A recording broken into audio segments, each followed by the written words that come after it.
Caros irmãos e irmãs em Cristo, quem vos fala é Dom Pedro Cunha, bispo diocesano da Campanha. Hoje é domingo, dia 25 de fevereiro, e nós estamos celebrando o segundo domingo da Quaresma, cujo evangelho é o de Marcos 9, de 2 a 10. Evangelho esse muito importante dentro do contexto da Quaresma que nós estamos vivendo, porque trata da transfiguração do Senhor Jesus. E vou ler apenas alguns fragmentos importantes desse Santo Evangelho. Naquele tempo, Jesus tomou consigo Pedro, Tiago e João e os levou sozinhos a um lugar à parte sobre uma alta montanha e transfigurou-se diante deles. Então Pedro tomou a palavra e disse a Jesus: Mestre, é bom ficarmos aqui. Vamos fazer 3 tendas, uma para ti, outra para Moisés e outra para Elias. E então desceu uma nuvem e os encobriu com sua sombra. E da nuvem saiu uma voz: Este é o meu filho amado, escutai o que ele diz. Eles comentavam entre si o que queria dizer ressuscitar dos mortos. Então, caros irmãos, como de praxe fazemos, a narrativa da transfiguração do Senhor, ela é relatada pelos 3 evangelistas, Mateus, Marcos e Lucas, e representa, sim, a estrutura do evangelho de São Marcos, que nós estamos esse ano dedicando. E para ele, a transfiguração é o momento culminante, correspondente, então, a uma cena do batismo, na primeira parte do batismo, no primeiro capítulo desse mesmo evangelista, quando também nós iremos ouvir a voz do Pai. Então, de novo, Jesus é proclamado pela revelação divina como o Filho, ou seja, o muito amado, nesse 9º capítulo do Evangelho de Marcos que nós estamos lendo hoje. Então, desta vez, porém, trata-se de uma revelação feita aos discípulos, no momento decisivo e crítico da própria atividade pública de Jesus, ou seja, depois da própria proclamação messiânica de Pedro, comentada pela nova revelação a respeito do destino mesmo e da própria morte e glorificação do Filho do Homem. Isso acontece no capítulo anterior, no capítulo 8º, quando Jesus pergunta aos apóstolos quem é ele, quem dizem os homens ser o filho do homem. Então Pedro diz: Tu és o Cristo. Simplesmente isso, Marcos diz: Tu és o Cristo. Isso significa uma confissão de fé da parte de Pedro, né? Então essa cena da transfiguração, ela segue também um esquema clássico daquilo que nós chamamos na teologia de teofania, as teofanias bíblicas, né? Como é aquela que aconteceu no Monte Sinai e que teve como protagonista o próprio Moisés. Aí nós temos alguns sinais como a montanha, a nuvem, o Deus que fala com o próprio Moisés. Então, o que o evangelista Marcos pretende comunicar com esse episódio desse 9º capítulo do evangelho dele de hoje? É, na verdade, uma compreensão de quem é a pessoa de Jesus. Por isso, no 8º capítulo já estava a confissão de fé de Pedro, e agora, no 9º capítulo, uma compreensão mais plena da pessoa de Jesus e, ao mesmo tempo, como nós vamos falar, a missão que a comunidade tem de comunicar ou decifrar aquelas pessoas que ainda não conhecem a própria identidade de Jesus, né? A transfiguração ela pode ser, então, uma confirmação divina daquilo que Pedro disse, ou podemos ainda dizer uma espécie de uma atualização para os 3 discípulos da própria profecia de Jesus sobre a experiência do reino de Deus. Então, nesse sentido, essa experiência que os 3 discípulos vão ter, ela acaba iluminando o próprio drama da morte violenta de Jesus. Aliás, no próprio 8º capítulo, quando Pedro confessa que Jesus é o Cristo, ele fala: o Filho do Homem vai sofrer, vai ser entregue nas mãos dos magistrados, mas vai ressurgir no 3º dia. Então Jesus fala também da morte que vai surpreender os discípulos, né? Então os 3 discípulos eles fazem aí uma experiência, podemos dizer, antecipada da própria glorificação de Jesus, que os encaminha rumo a uma maturidade, né, da própria fé cristã. Então essa experiência ela vai ser um pouco dramatizada numa cena da transfiguração, nesse 9º capítulo, mas é também acompanhada por uma visão. Está lá com Jesus, Moisés e Elias conversando com Jesus, a qual se segue também uma própria palavra de revelação que explica e ao mesmo tempo comenta né, esse 9º capítulo, que é a voz do Pai. Então temos muitos sinais bonitos, porque na verdade esse trecho do Evangelho de Marcos, esse episódio da Transfiguração, nos prepara para nós celebrarmos também a Páscoa do Senhor Jesus e expressa a nossa crença já na liturgia quaresmal daquilo que constitui a centralidade da nossa vida, da liturgia e da própria fé da Igreja, que é a ressurreição de Cristo Jesus. E daí vamos ver algumas palavras, né, de Pedro, diante daquilo que alguns teólogos chamam do tremendo. Ele está diante do tremendo, né, do extremamente absoluto, uma experiência forte, talvez mais forte que os apóstolos tiveram com Jesus antes da ressurreição de Jesus. Então as palavras de Pedro, né, e a própria reação dos discípulos constitui o quê? Uma própria ligação entre as duas partes, preparando assim um momento culminante de toda a narração, que é a nova proclamação de Jesus como sendo o Filho muito amado, né? O Filho muito amado do Pai.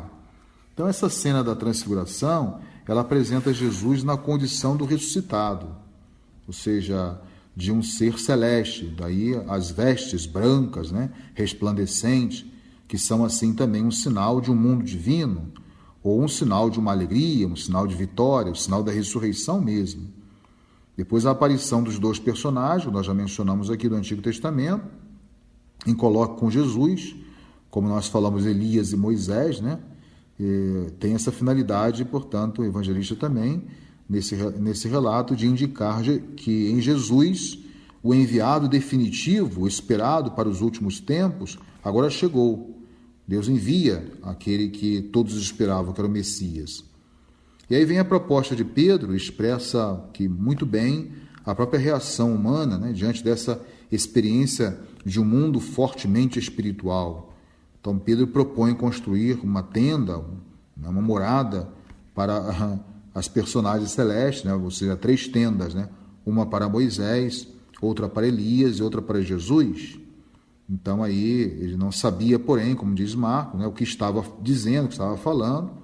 Talvez aí nós tenhamos um equívoco da parte de Pedro, né, mas ao mesmo tempo o evangelista quer sublinhar uma certa estranheza ou mesmo uma distância, né, do humano em relação a essa experiência divina, essa nova experiência em relação ao nível de compreensão dos discípulos, que reagem com um certo espanto diante dessa manifestação do mistério de Jesus. Como nós sabemos, né, no final do Evangelho de hoje, no 10º versículo desse capítulo 9 de Marcos, está lá bem claro, né, eles comentavam entre si o que queria dizer ressuscitar dos mortos. É uma novidade, né, mas eles vão entender posteriormente. Então, essa subsequente intervenção divina vai explicar o sentido da experiência vivida pelos discípulos, né? Então, na tradição do próprio Êxodo, a nuvem, que nós temos aí um outro sinal da manifestação de Deus, né? Um símbolo característico da presença misteriosa e íntima de Deus, né? E eles vão viver essa experiência. Então a palavra também, além da nuvem, nós falamos as várias manifestações, sinais de Deus, né? Além da nuvem, a própria palavra celeste, ou a voz do Pai, né? Que revela exatamente que Jesus é o Filho. Então, a comunidade cristã, aí representada por esses 3 apóstolos, deve também expressar a sua fé em Jesus ressuscitado. Por isso que eu falei que esse relato da transfiguração, esse evangelho da transfiguração, sempre vem no período da quaresma, porque nos prepara, né? Prepara a comunidade cristã para poder expressar e renovar a sua fé em Jesus ressuscitado. E aqui é que emerge também essa mensagem central de toda a narração, que é, sem dúvida alguma, o próprio Cristo, né, que é o enviado ou Messias da parte do Pai. Então, Deus se manifesta, Deus fala através da pessoa de seu Filho, né? Ele vai aparecer depois de ressuscitado para os seus discípulos, confirmando, portanto, que ele vem do Pai. Então, essa mesma revelação celeste, ela indica qual é agora a tarefa dos discípulos. Jesus não quis fazer essa transfiguração como uma maneira exibicionista para os seus 3 discípulos, né? Mas tem toda uma intenção, tem todo um propósito.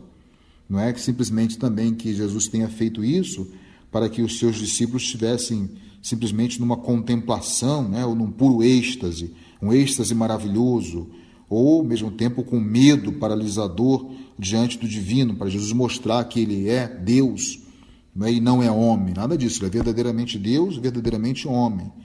Mas, na verdade, o que Jesus quer, levando os seus discípulos a essa experiência, é uma adesão plena e comprometida ao ensinamento de Jesus. Por isso aí a voz do Pai: escutai-o, esse é o meu filho. Então escutem o meu filho, o que ele tem a dizer, aprendam com ele, para depois vocês comunicarem essa verdade que aprenderam do meu filho amado. Trata-se, portanto, aí, como nós sabemos, de acolher as palavras de Jesus no caminho da cruz e, ao mesmo tempo, do seguimento.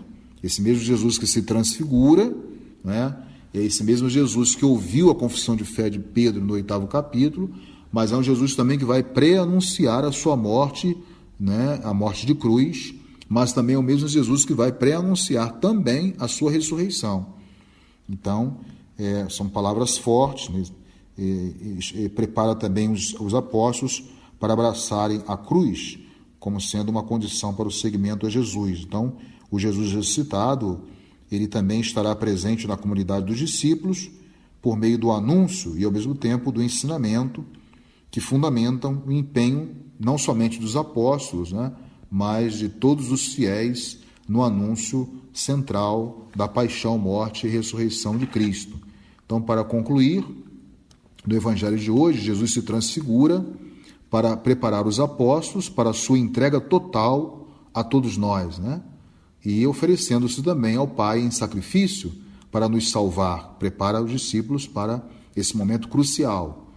Então, o nosso Mestre Jesus nos mostra nessa quaresma que somente pela doação de nós mesmos aos irmãos e pelo caminho da cruz, por sua graça, é que nós alcançaremos também a transfiguração um dia nos céus. Louvado seja nosso Senhor Jesus Cristo, para sempre seja louvado. O Senhor esteja convosco, Ele está no meio de nós. Seja bendito o nome do Senhor, agora e para sempre. A nossa proteção está no nome do Senhor, que fez o céu e a terra. Abençoe-vos o Deus Todo-Poderoso, Pai e Filho e Espírito Santo. Tenham todos um abençoado domingo.